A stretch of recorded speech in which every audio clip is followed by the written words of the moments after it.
Okay? You got plenty there. So. You guys want any selfies or pictures? I didn't realize how excited I was until I was there. Like, I'm literally looking over at the Muppets, and I'm like... You could be the most famous person in the world, the oldest, or the youngest, and the least famous.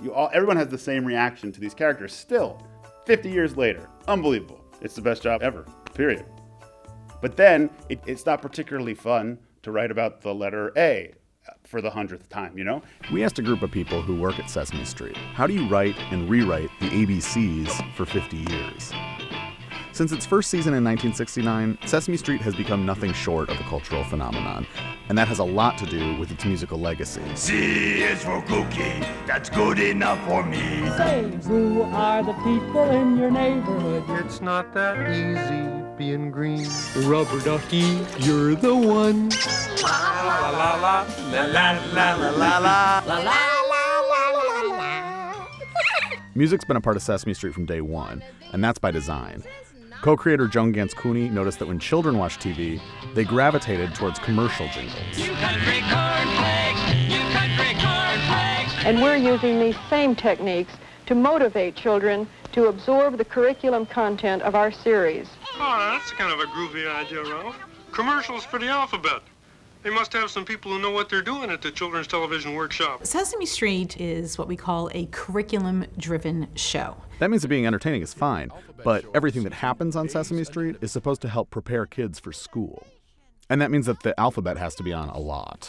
Can you sing the alphabet? Do you want to sing it with me? Alphabet, sing! Alphabet, A, B, C, D, E, F, G, H, I, J, K, L, M, N, O, P. That's great news if you're a child or a Muppet. We love the alphabet at Sesame Street. Yep. But maybe not if you're a writer. There was a long stretch on the show when we actually sang the alphabet song in almost every show. And we would come up with different ways to make it seem natural. Table 26 wants a hot alphabet soup.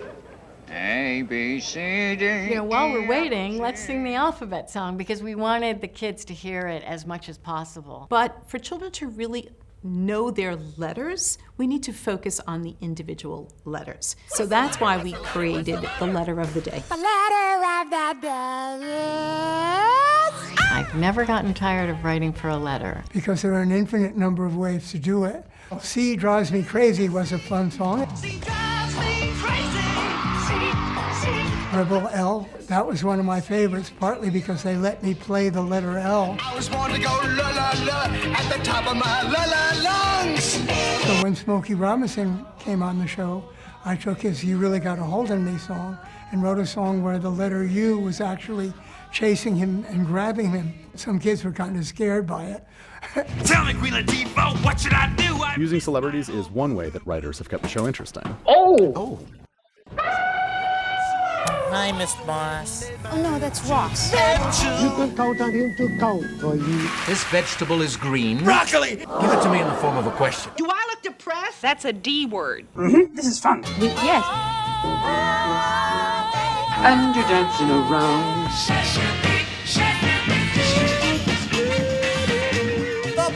The adults are drawn to see those artists. The kids don't know the artists. If the adults like it too, they might talk to their kids about the very song that you wrote. So if there's a lesson in the lyrics, the kids will hear the lesson again. Sometimes a guest can have so much star power that they can make the ABCs seem transcendent. B, C. But you can't rely on fame alone to make the ABCs interesting. I'm going through the alphabet now. Why don't you try it with me?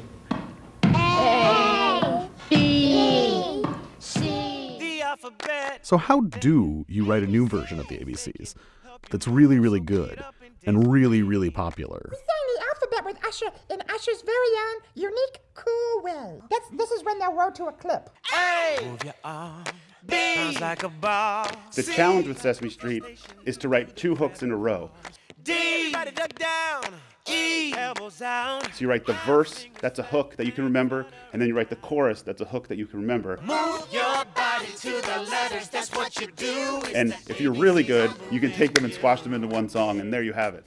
I remember calling up Chris, and I was like, want to write a song for Usher? And he was like, yeah. And I was like, great. Bill Sherman is one of my dearest and best friends. Lin-Manuel Miranda, Chris Jackson, and I have been best friends since, Anyway, well, a long time. We were inseparable best friends. We lived together for many years after college. Lynn and Bill were living on pizza bagels. Like literally every day they would eat pizza bagels for dinner. And I'm like, y'all are, okay. And when I got the job at Sesame Street, it was very important to me to sort of diversify everything and bring in new people.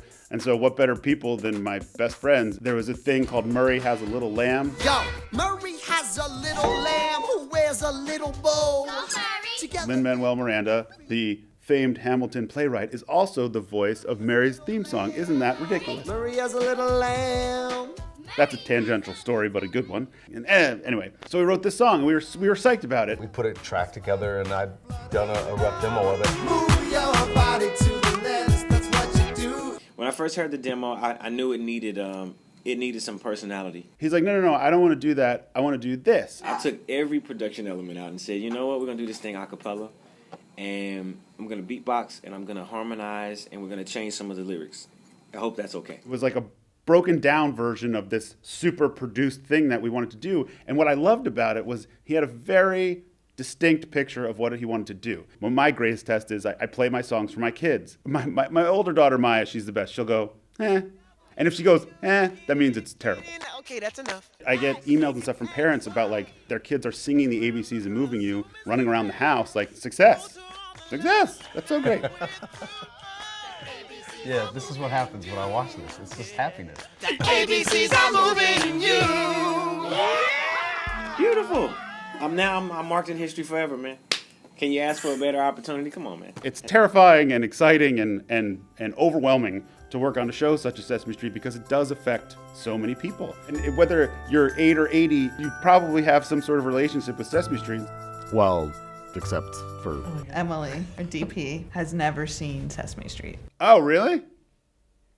Is that possible? That's impossible. I'm upset. Really? You might be the first person that I've ever come into contact with that. And is she from another country or another planet? I don't know. You watch Nickelodeon. Yeah. Here's the reason. What advice would you give to somebody who's maybe a little bit tired of saying the alphabet? Tired of the alphabet song? Can you imagine, Abby? I mean, there's like 26 It's so letters. exciting.